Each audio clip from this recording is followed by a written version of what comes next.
Hi, this is Isabelle Litzler. Welcome to my channel. So today's topic is about common interview questions and how to answer them. So the first thing that I want to say before I dig into the topic is really about preparation and lack of preparation, I would say, with most people. Some of the feedback that I get is such things as, well, when I go to the interview stage, I will feel comfortable.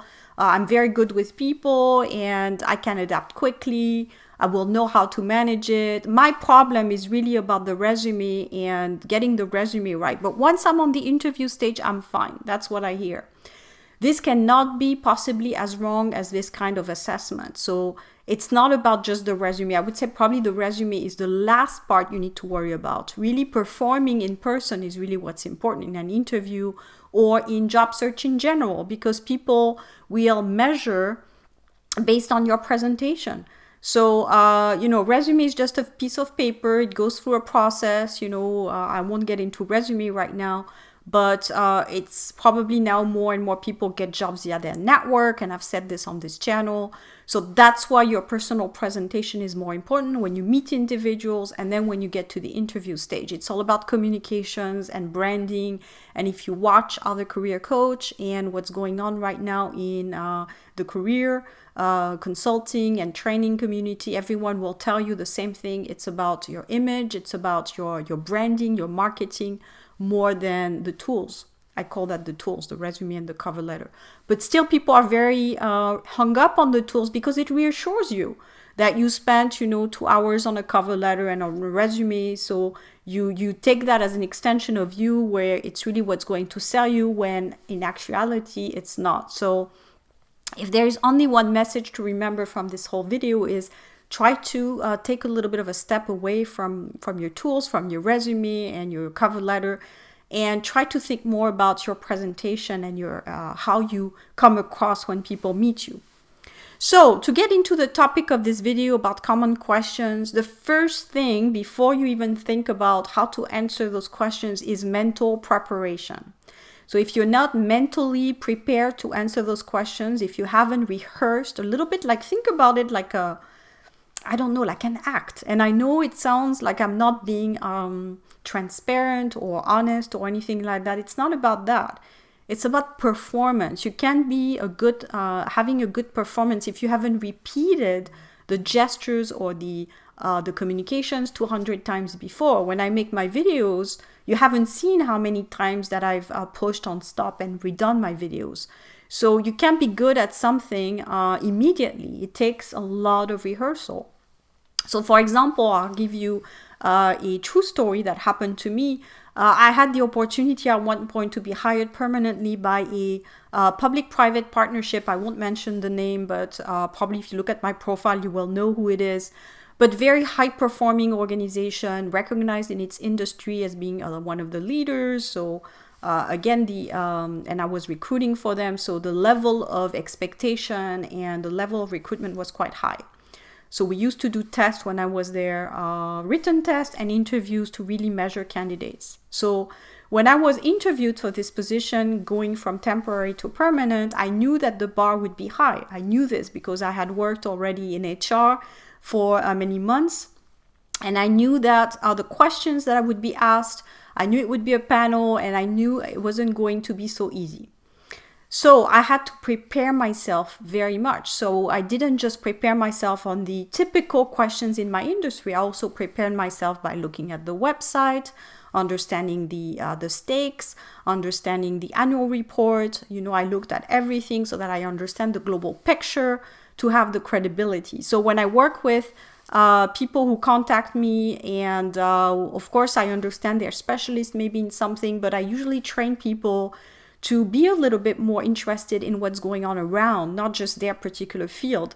So you need to understand, especially as a manager level, you need to understand the whole organization, how things work, what is finance doing, what is marketing doing, etc. If I talk generally, so that you can be credible as a manager. So just having your technical expertise is limited, in other words. So make sure that's the first tip I give you, the mental preparation, understanding that you have to rehearse.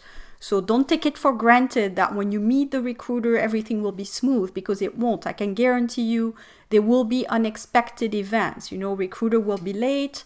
There will be more people added to interview you. The room won't be the one that you expected. The test will be different than you expected if there's a test.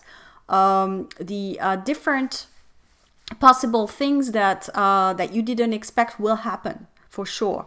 One of them will happen. So you need to be prepared for all case scenario. What if the recruiter shows late and then my interview time is shorter? Then you need to be even more to the point, because you will have less time to convince. What if the recruiter is different than what I imagined, and the style is completely different than mine? You quickly have to adapt to that person and get up to speed. So it is a communication exercise that not many people can master. And again, I want to insist on this part. Very few people are very good at interviews. Most people lack preparation. And the reason is this overconfidence that people think once I'm in front of the person, I will be fine because I will be myself. But being yourself doesn't work, guys or girls. It does not work. We all know it. Being yourself is the best way to fail something. I'm not saying you should lie. I'm just saying you should be prepared. So it doesn't mean you're inventing another person than you. It just means that you're trained to answer the tough questions. You know what they will be. You have thought about them. You have thought about examples. You're not going to be looking at the sky thinking too much. So prepare yourself. In your industry, what are the typical questions that recruiters will ask? And by now, if you have gone to several interviews, you should have them down and prepared. What was tell me about a time when you were faced with a difficult situation. You should have that one prepared. So anyway, at the end of the video, I will post a link where I have some of the difficult questions that you get in interviews, so that you can at least have a glimpse of what's going on.